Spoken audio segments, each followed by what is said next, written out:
কেমন আছো তোমরা সবাই? ভালো আছো? বেশ, হ্যাঁ আমিও ভালো আছি। ঠিক আছে, চলো আজকে আমরা একটা ক্লাস করব, সেটা হচ্ছে মিসলেনিয়াস ম্যাথামেটিক্সের উপরেই মিসলেনিয়াস একটা ক্লাস। যে কোশ্চেনগুলো কাজে লাগবে তোমাদের রেল, এনটিপিসি আছে যেটা, বা আরও যে সমস্ত গ্রুপ ডি এক্সাম, সেখানে স্কুল স্টাফ সিলেকশন কমিশন যেটা আছে, এসএসসি, সিজিএল বা সিএইচএসএল, অথবা ধরো তোমাদের যে ব্যাংক, প্রত্যেকটা জায়গাতেই কিন্তু কাজে লাগবে। খুব ইম্পর্টেন্ট কিছু কোশ্চেন আজকে আমরা করব এবং চলো শুরু করি। চলো প্রথম কোশ্চেন কি আছে আমরা দেখব। কোশ্চেন সলভ করার আগে কোশ্চেনটাকে আমরা কিন্তু ভালো করে পড়ব। কোশ্চেনটা ভালো করে পড়ে নিতে পারলে, অর্থাৎ ল্যাঙ্গুয়েজ কি আছে যদি বুঝে যায়, তাহলে কোশ্চেন সলভ করতে আমাদের জন্য কিন্তু খুবই সহজ হবে। কেমন? চলো দেখে নাও first question. The length of the bridge which a train 130 meters long and traveling at 45 kilometer per hour can cross in 30 seconds is। দেখো ট্রেনের যে স্পিডটা দেওয়া আছে সেটা হচ্ছে 45 কিলোমিটার পার আওয়ার। এই যে 45 কিলোমিটার পার আওয়ার অর্থাৎ 118 কিলোমিটার পার আওয়ার, এটাকে যদি আমরা মিটার পার সেকেন্ডে কনভার্ট করি, আমরা কত লিখি? 5 মিটার পার সেকেন্ড। অর্থাৎ এভরি 18 কিলোমিটার পার আওয়ারের জন্যে 5 মিটার পার সেকেন্ড স্পিডটা পাচ্ছি। যদি আমি তোমাকে বলি 36 কিলোমিটার পার আওয়ার বলতে মিটার পার সেকেন্ডে কত হবে? এটা যদি 2 টাইমস হয়, আমরা এটাকেও এখানে 2 টাইমস করে লিখবো, অর্থাৎ 10 মিটার পার সেকেন্ড। যদি আমি এখানে 54 কিলোমিটার পার আওয়ার লিখতাম, তাহলে কত লিখতাম? এখান থেকে যেমন এটা 3 টাইমস, 5 থেকেও এখানে আমি 3 টাইমস করে লিখতাম, অর্থাৎ 15 মিটার পার সেকেন্ড। বোঝা গেল? তো এখানে কত আছে? 45 কিলোমিটার পার আওয়ার, অর্থাৎ 18 এর 2.5 টাইমস, 2.5 টাইমস। তো 5 মিটার পার সেকেন্ডের 2.5 টাইমস কত হবে?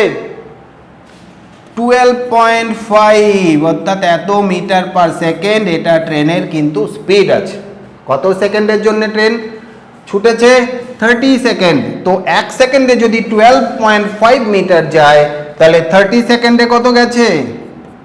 ইন্টু 30, এত metre. This is equal to 30 into 12 করলে কত হবে? 360। 0.5 ইন্টু 30, 30 হাফ 15, কত হচ্ছে? 375 এত মিটার। তাহলে total distance covered by train in 30 second কত হচ্ছে? 375 মিটার। ট্রেনের লেন্থ কত? 130 মিটার। তাহলে এখানে ব্রিজের লেন্থ যদি বার করি, এটা আমরা মাইনাস করব, করলে কত হচ্ছে? 245 মিটার। এটাকে ট্রেনের, এটা হচ্ছে ব্রিজের লেন্থ, অর্থাৎ এখানে যে আনসার আছে অপশন সিতে আছে 245 মিটার। তাহলে আমাদের আনসার হবে অপশন সি। ক্লিয়ার? প্রত্যেকে বুঝতে পেরেছি? চলো next question, question number 2। Question number 2 পড়বো প্রত্যেকে ভালো করে। এখানে একটা বাসের কথা বলা হচ্ছে এবং সেখানে বলা হচ্ছে যে এক্সক্লুডিং স্টপেজ আর ইনক্লুডিং স্টপেজ, অর্থাৎ একবার স্টপেজ দিয়ে তার স্পিড বলা হচ্ছে আর স্টপেজ ছাড়া তার স্পিডের কথা বলা হচ্ছে। স্টপেজ যখন দিচ্ছে তখন স্পিড হচ্ছে 45 কিলোমিটার পার আওয়ার, যখন তার স্টপেজ নেই তখন তার স্পিডের কথা বলা হচ্ছে 54 কিলোমিটার পার আওয়ার। কেমন? তো এই 54 কিলোমিটার পার আওয়ার এটা যদি স্পিড হয়, স্টপেজ না দিয়ে, স্টপেজ দিয়ে যদি 45 কিলোমিটার পার আওয়ার হয়, এখানে আমাকে জানতে চেয়েছে হাউ মেনি মিনিটস। যখন বাস স্টপেজটা দিচ্ছে সেখানে 1 ঘন্টাতে সে কতটা টাইম স্টপেজ দিচ্ছে। চলো তাহলে 1 ঘন্টাতে স্টপেজ দিয়ে সে কত ডিস্টেন্স কভার করে? 1 আওয়ারে 45 কিলোমিটার। তো এই 45 কিলোমিটার ডিস্টেন্স যদি সে 1 আওয়ারে কভার করে, যখন স্টপেজ না দেবে তখন এই 45 কিলোমিটার ডিস্টেন্স কভার করতে কতটা সময় লাগবে সেটা দেখব। চলো তাহলে ডিস্টেন্স বাই স্পিড করলে আমরা কি পেয়ে যাব? টাইমটা পেয়ে যাব। সেক্ষেত্রে যে টাইমটা পাচ্ছি এত আওয়ার্স পাবো আমরা, তাই তো? তো এত আওয়ার্স যদি পাই, এটা কত হচ্ছে ক্যালকুলেট করলে? 9 দিয়ে ক্রস করলে এটা হচ্ছে 5, এখানে হচ্ছে 6, তো 5/6 আওয়ার্স। মিনিটে কনভার্ট করো এটাকে, তো 5/6 into 60 minute, this is equal two 50 minute. তো দেখো 1 ঘন্টাতে স্টপেজ দিয়ে সে যতটা ডিস্টেন্স কভার করলো 1 ঘন্টা সময়ে, ঠিক স্টপেজ ছাড়া 50 মিনিটসে 54 কিলোমিটার পার আওয়ার স্পিডে সে কিন্তু ডিস্টেন্সটা কভার করলো। তাহলে এই যে বাড়তি 60 মিনিট থেকে 50 মিনিটে করতে পারছে, এই যে সময়টা 10 মিনিট, সেটা স্টপেজিং এর টাইম। তাহলে সেক্ষেত্রে আনসার হবে কত? 60 minus 50, this is equal to 10 minutes. This is your answer, option B. কেমন? তাহলে কোশ্চেনের আনসার আমরা বুঝতে পারলাম কিভাবে সলভ করব। ঠিক আছে প্রত্যেকে সবাই? চলো তাহলে আমরা পরের কোশ্চেনে চলে যাই। কোশ্চেন নাম্বার 3 দেখে নাও প্রত্যেকে কোশ্চেনটা। কোশ্চেন নাম্বার 3-তে কি আছে? এ, বি এবং সি তিনজন একটা কাজ করছে। এ করছে 20 দিনে, বি করছে 30 দিনে, সি করছে 60 দিনে। কোশ্চেনটাতে কি বলছে? কোশ্চেনটা বলছে এ একটা কাজ করবে, কাজটা কিন্তু কাজটা করার সময় কি করছে? এভরি থার্ড ডে, অর্থাৎ ফার্স্ট ডে সেকেন্ড ডে দুটো দিনই এ একা একা করবে। থার্ড ডেতে বি এবং সি এর কিন্তু সে হেল্প নেবে। তাহলে আমরা একটু ছোট্ট করে করার চেষ্টা করি। এ যখন কাজটা করছে কত দিনে করছে? 20 ডেজ। বি কত দিনে করছে? 30 ডেজ। সি কত দিনে করছে? 60 ডেজ।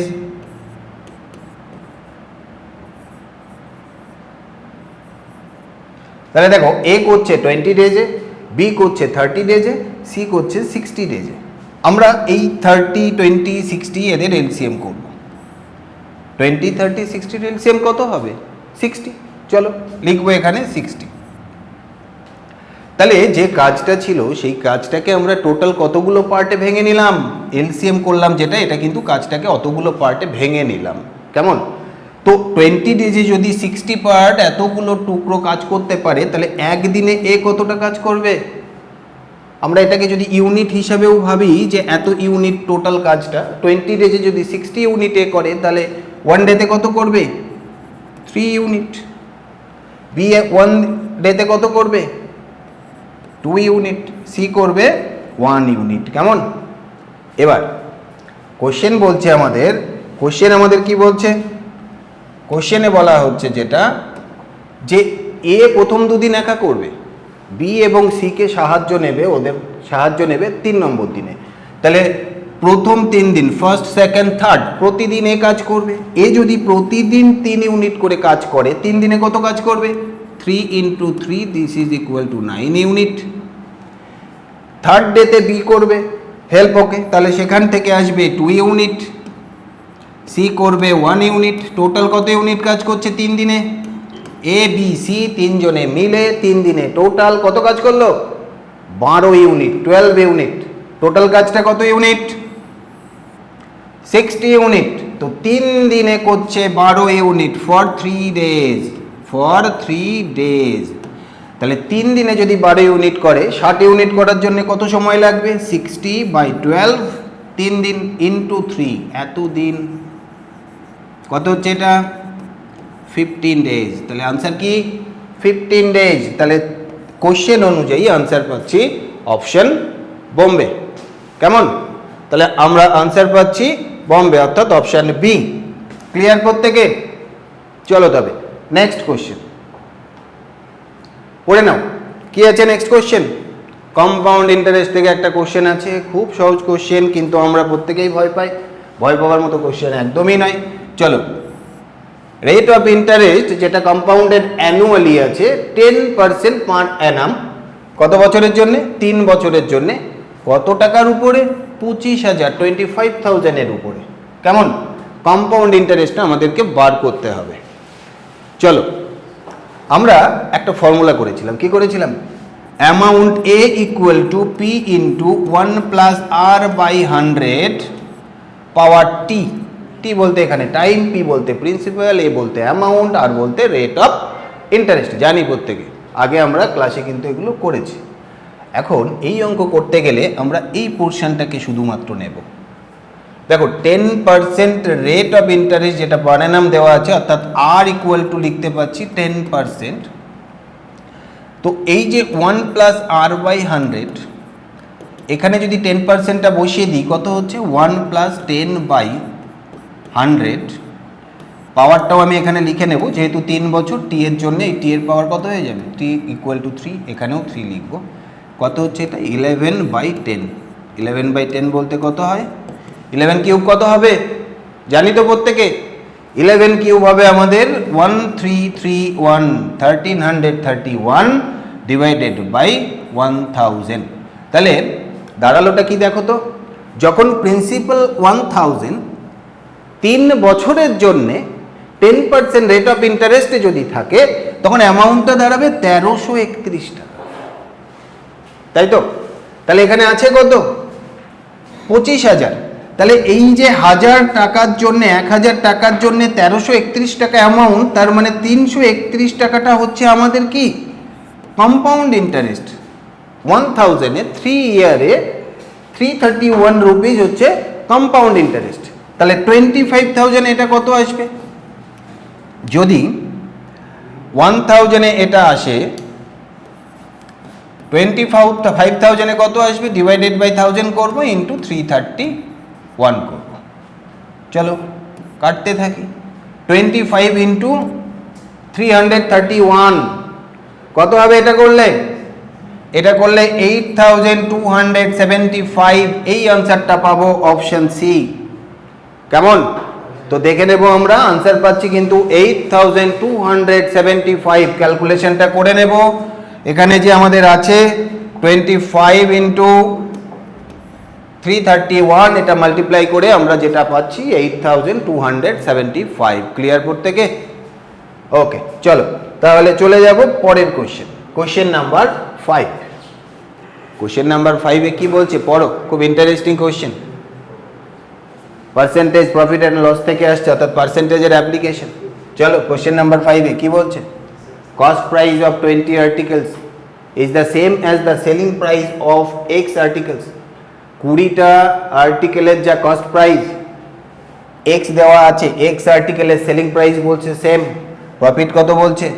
25%। 25%, এই 25%টাকে ফ্র্যাকশন ভগ্নাংশে প্রকাশ করো, কত হবে? 25% কত হয়? 1/4। তার মানে 4টে প্রোডাক্ট যদি থাকে, অর্থাৎ এখানে যদি আমরা নিয়ে নিই 4টে আর্টিকেল, তাহলে এটা কি হচ্ছে? 4টের জন্য এটা কিন্তু প্রফিট। এটা যদি কস্ট হিসাবে ভাবো, এটা কিন্তু প্রফিট। তাহলে 4টেতে একটা প্রফিট। কটা বিক্রি করছো? 20টা। তাহলে মোট যদি 5টা বিক্রি করো, 4 + 1, এতগুলো যদি বিক্রি করো 5টা, তাহলে 20টা আর্টিকেল তুমি বিক্রি করছো, 5টাতে প্রফিট কটা? 5টাতে প্রফিট হচ্ছে একটা, তাই তো? 5টাতে যদি একটা প্রফিট হয়, 20টাতে কটা প্রফিট? 20টাতে 4টে প্রফিট।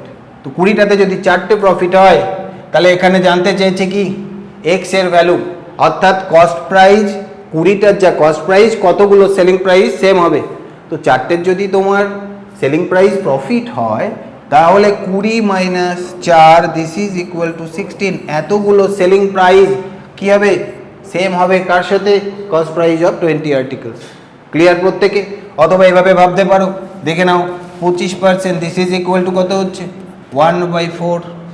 এটা ইকুয়াল টু 5। এটাকে 4 দিয়ে গুণ করো, এটাকে 4 দিয়ে গুণ করো, এটা 4 হচ্ছে আর এটা 16 হচ্ছে, অর্থাৎ 16টা বিক্রি করলে 4টে প্রফিট।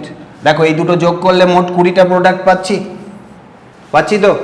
সেখান থেকে দেখো 16টা বিক্রি করে দিলে সেখানে আমরা দেখতে পাচ্ছি মোট যদি 20টা বিক্রি করি, তার মধ্যে 16টা হচ্ছে কস্ট প্রাইস, 4টে হচ্ছে প্রফিট। তাহলে এই 16টার সেলিং প্রাইসটাই হচ্ছে আমার 20টার কস্ট প্রাইসের সাথে ইকুয়াল হচ্ছে। ক্লিয়ার প্রত্যেকে? জাস্ট পার্সেন্টেজ থেকে আমরা কিন্তু দেখে নিতে পারবো। 1/4 পাচ্ছি, তো 5টা বিক্রি করলে একটা প্রফিট, 20টা বিক্রি করলে 4টে প্রফিট, মানে 16টার সেলিং প্রাইস 20টার কস্ট প্রাইসের সাথে কিন্তু ইকুয়াল। ক্লিয়ার? ওকে, চলো নেক্সট কোশ্চেন, কোশ্চেন নাম্বার 6। দেখো এটা আর একটা খুব ভালো কোশ্চেন আছে। অন সেলিং 17 balls at ₹720, সেখানে বলা হচ্ছে there is a loss equal to the cost price of 5 balls। 17 balls যখন 720 রুপিজে বিক্রি করা হচ্ছে, তখন 5টার কস্ট প্রাইস কিন্তু লস হচ্ছে। তাহলে 5টার কস্ট প্রাইস যদি লস হয়, এই 720 যেটা রুপিজ, এত অ্যাকচুয়ালি দেখো এতগুলো বল তুমি বিক্রি করলে, কিন্তু 5টার কস্ট প্রাইস তোমার যদি লস হয়ে যায়, তার মানে অ্যাকচুয়ালি তুমি কত? 17 - 5 this is equal two 12 balls। যেটা আছে 12 বলসের ক্ষেত্রে যে কস্ট প্রাইস, এর যে সিপিটা, সেটাই আমার 720 রুপিস, ঠিক কিনা? এটাই আমার 720 রুপিস। তাহলে একটা বলের জন্য কত হবে?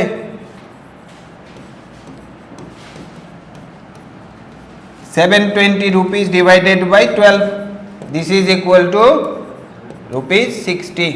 চলে এসো অপশনে, কোথায় আছে? অপশন ডি, আনসার হবে অপশন ডি, 60 rupees। কেমন? সহজ অঙ্ক, একদম ভয় পাওয়ার মতো নয়, খুব কম সময়ে করে নেওয়া যায়। কেমন? চলো তাহলে এরপরে কোশ্চেন নাম্বার 7। 7-এ কি আছে দেখো, average number of 20 numbers, average of 20 numbers is 0। 20টা নাম্বার আছে, তাদের অ্যাভারেজ হচ্ছে 0। কখন হবে? বলছে of them at the most how many may be greater than 0, অর্থাৎ সব থেকে বেশি কতগুলো সংখ্যা থাকতে পারে যারা 0-র থেকে বেশি। টোটাল 20টা নাম্বার, তাদের অ্যাভারেজটা কত বলেছে? 0। 20টা নাম্বারের অ্যাভারেজ 0, সেখানে বলা হচ্ছে how many may be greater than 0, অর্থাৎ সব থেকে বেশি কতগুলো নাম্বার থাকতে পারে যাদের মান 20-র থেকে বেশি হবে। কতগুলো হবে দেখো, এখানে এমন একটা নাম্বার থাকতে পারে যে নাম্বারটা নেগেটিভ ভ্যালু, বাকি নাম্বারগুলো পজিটিভ। নেগেটিভ নাম্বারটা এতটাই বড়, দেখা গেল নেগেটিভ নাম্বারটার ভ্যালু হচ্ছে -30। এবার বাকি যে 19 নাম্বার, তাদের যদি তুমি অ্যাড করো, অর্থাৎ গ্রেটার দ্যান 0 যদি হয়, তবুও তুমি সেখান থেকে দেখা গেল তাদের যোগফল পেলে 30। এটা পেলেও তো যোগ করে টোটাল 20 নাম্বারের জন্য কত পাচ্ছ? 0। তাহলে সেক্ষেত্রে যখনই at the most how many may B the greater than 0, সেক্ষেত্রে সব থেকে বেশি 19টা সংখ্যা 0 হতে পারে, তার থেকে কম সংখ্যক সংখ্যা 0-র থেকে বেশি হতে পারে, কিন্তু 0-র থেকে যদি বেশি হতে হয় কতগুলো সংখ্যার ক্ষেত্রে হবে? 19টা হতে পারে। সব থেকে ম্যাক্সিমাম 19টা হতে পারে, তার থেকে কম সংখ্যাও হতে পারে, কিন্তু যেহেতু কোশ্চেনে বলেছে অ্যাট দ্য মোস্ট, অর্থাৎ সর্বাপেক্ষা কতগুলো সংখ্যা, আনসার করব 19। ক্লিয়ার প্রত্যেকে? চলো এটা যদি বুঝতে পারি চলে যাব পরের কোশ্চেন। তাহলে কোশ্চেন নাম্বার 8। 8-এ কি আছে আমাদের? কোশ্চেন নাম্বার 8-এ কি আছে? টাইম অ্যান্ড ওয়ার্কের মতোই 3টে পাইপ আছে, সেই জল ট্যাঙ্ক, 3টে পাইপ, একটা এ একটা বি। সেখানে কি বলছে? তারা জল ভর্তি করবে। এ করবে কত সময়ে? এ করবে 4 আওয়ার্সে। বি করবে কত সেকেন্ডে ভর্তি, কত ঘন্টাতে ভর্তি? 6 ঘন্টাতে ভর্তি। সেখান থেকে বলছে পাইপ সি সেটা কিন্তু আর ভর্তি করবে না, সে কি করবে? খালি করবে। কত ঘন্টাতে? সি এর ক্ষেত্রে কিন্তু খালি করা, এ কিন্তু ভর্তি করছে না। ম্যাক্সিমাম যেটা ভাবতে পারি আমরা, এদের জন্য প্লাস, এর জন্য মাইনাস লিখতে পারি। কেমন? আদারওয়াইজ কোনো ইন্ডিকেশন না দিয়েও তুমি করতে পারো যদি তোমার প্রবলেম না হয়। চলো এখানে এলসিএম করব। তাহলে এলসিএম 4, 6, 12, 4, 6 and 12-এর এলসিএম লসাগু কত হবে? 12 হবে। অর্থাৎ আমি জল ট্যাঙ্কটাকে যদি 12 ইউনিটে ভেঙে নিই, 12 ইউনিটে ভেঙে নিই, 4 ঘন্টাতে এ যদি ভর্তি করতে পারে, 1 আওয়ারে কতটা ইউনিট ভর্তি করবে? 3 ইউনিট। চলো বি এর ক্ষেত্রে 6 ঘন্টাতে ভর্তি করে, টোটাল কত ইউনিট? 12 ইউনিট। তাহলে 2 ইউনিট। সি হচ্ছে খালি করবে, আমি মাইনাস দিয়ে লিখবো, সেক্ষেত্রে 12 ইউনিট আছে, 12 আওয়ার্স, অর্থাৎ প্রতি ঘন্টাতে কিন্তু 1 ইউনিট করে সে খালি করবে। বুঝতে পেরেছি প্রত্যেকে? চলো 3টে পাইপ যদি একসাথে খুলে দেওয়া হয়, দেখো লেখা আছে if all the 3 pipes are opened together, একসাথে যদি 3টে খুলে দেওয়া হয় তাহলে সেক্ষেত্রে কি হবে? 3টে যখন খুলে দেবে তখন একসাথে এই দুজন এ এবং বি ভর্তি করবে এবং সি পাইপটা খালি করবে। এ পাইপটা 1 ঘন্টাতে ভর্তি করবে 3 ইউনিট, বি করবে 2 ইউনিট। টোটাল দুটো পাইপ যখন ওপেন 1 আওয়ারে 5 ইউনিট ভর্তি করছে। সেখানে সি কি করবে? 1 ইউনিট খালি করবে। তাহলে মোট কত ইউনিট ভর্তি হচ্ছে এখানে? 4 ইউনিট। কত সময়ে? For 1 hour. তাই তো? বুঝতে পারছি প্রত্যেকে? তাহলে 1 ঘন্টাতে কতটা ভর্তি হলো? 4 ইউনিট। মোট কত ইউনিট? ট্যাঙ্কটাকে ধরেছি 12 ইউনিট। প্রতি ঘন্টাতে যদি 4 ইউনিট ভর্তি হয় তাহলে ট্যাঙ্ক ভর্তি হতে কত সময় নেবে? 12/4, this is equal two 3 hours. তাহলে কত সময় নেবে? 3 ঘন্টা। অপশন সি হবে আমাদের আনসার। কেমন? বুঝতে পেরেছি প্রত্যেকে? তাহলে কোশ্চেন নাম্বার 8 এর আনসার হবে কত? Option C. ক্লিয়ার? ওকে, চলো পরের কোশ্চেন, কোশ্চেন নাম্বার 9। এটা কিন্তু আরো সহজ কোশ্চেন, দেখে দেখে আনসার করা যাবে। টোটাল মিক্সচারটা দেখো, পড়ো। In a mixture 60 liters the ratio of milk and water 2:1, যেখানে মিল্ক এবং ওয়াটারের রেশিও, মিল্ক এবং ওয়াটার বলছে 2:1, টোটাল কত? 60 লিটার। তাহলে এখান থেকে যদি দেখি মিল্ক কতটা আছে, মিল্ক দেখতে পাচ্ছি আমরা 3 ভাগের 2 ভাগ মানে 40 লিটার। আর যদি আমরা ওয়াটারের কথা বলি তাহলে ওয়াটার কত আছে প্রথম কেসে?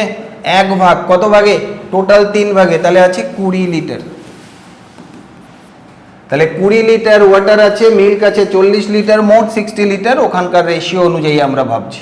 এখন কি বলছে? তার মধ্যে জল যোগ করো।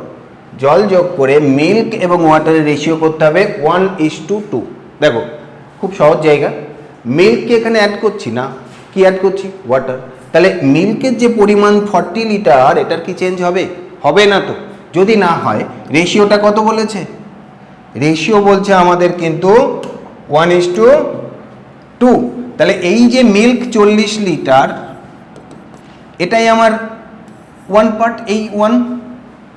আর ওয়াটারের ক্ষেত্রে যে 2 পার্ট, এটা যদি 1 ইউনিট সমান 40 হয়, ওয়াটার যেটা 2, তাহলে সেটা কি হয়ে যাবে? এটা ইন্টু 40 করে লিখবো, অর্থাৎ 80 লিটার। এত লিটার কি? ওয়াটার। অলরেডি ওয়াটার কতটা এক্সিস্ট করছে? 60 লিটার। তাহলে অ্যাড করতে হবে কতটা? সরি, 20 লিটার এক্সিস্ট করছে, তাহলে কত লিটার অ্যাড করতে হবে? তাহলে আমাদের এখানে কিন্তু 80 - 20 অর্থাৎ 60 লিটার কিন্তু আমাদের অ্যাড করতে হবে, তাই তো? মনে থাকবে প্রত্যেকের? আনসার হবে কিন্তু 60 লিটার, অপশন ডি। আনসার হবে অপশন ডি, 60 লিটার। কেমন? ওকে, চলো তাহলে আমরা এটা যদি বুঝতে পারি, চলে যাব তার পরের কোশ্চেনে। পরের কোশ্চেন কি আছে দেখে নাও। আরো সহজ কোশ্চেন একটা পেয়েছি আমরা। কি আছে? Question number 10। দুটো শাড়ি 4টে শার্ট, যার দাম দেওয়া আছে তোমার কোশ্চেনে 1600 রুপিস। আর কি দেওয়া আছে? With the same money 1 can buy. আচ্ছা, এখান থেকে বলছে 1 শাড়ি 6, এটার ক্ষেত্রে অর্থাৎ এই যে একটা শাড়ি 6টা জামা, তাদের জন্য যে পয়সাটা লাগছে, টাকাটা, দুটো শাড়ি 4টে শার্টের জন্য একই পয়সা, অর্থাৎ এখানে আমি কত পাচ্ছি? 1600। সিমিলারলি এই যে লাইনটা দেওয়া আছে 1 শাড়ি 6 শার্ট, কত হচ্ছে এটা? 1600। তাহলে দেখো, আচ্ছা একটু গন্ডগোল হয়ে গেছে।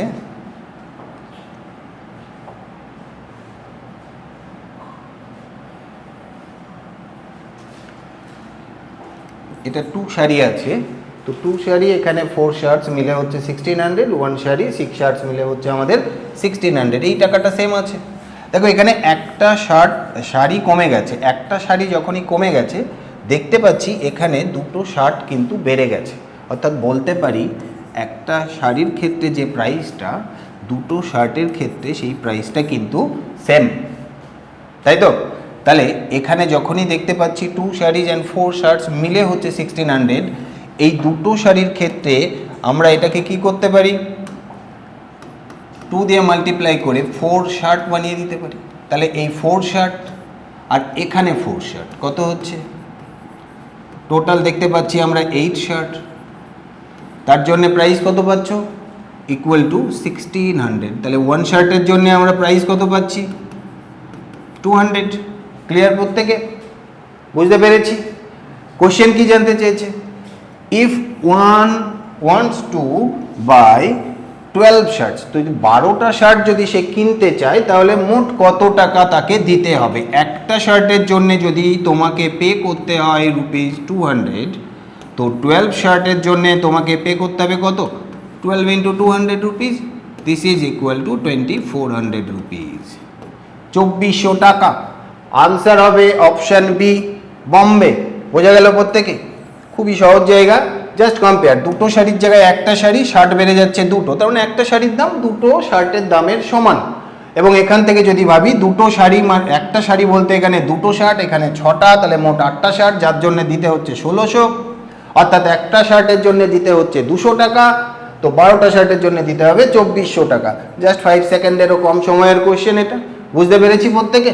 তো দেখো আজকে আমরা এই কোশ্চেনগুলো করলাম খুব ইম্পর্টেন্ট জায়গায়, এবং এগুলো এভাবেই আমরা প্র্যাকটিস করব। আরও শর্ট আমি বোঝালাম, কিন্তু তোমরা আরও কম সময়ে করবে ঠিক এভাবেই, এসে যাবে প্রত্যেকে। এরপর আমরা পরের ক্লাসে অবশ্যই দেখা করব, কিন্তু আরও কিছু ভার্স, কিছু জিনিস প্র্যাকটিস করে আসবো, এবং আমিও তোমাদের জন্য নিয়ে আসবো নতুন নতুন প্রশ্ন, তোমাদের জন্য নতুন নতুন কোশ্চেন। ভালো থেকো সবাই, ঠিক আছে? ওকে।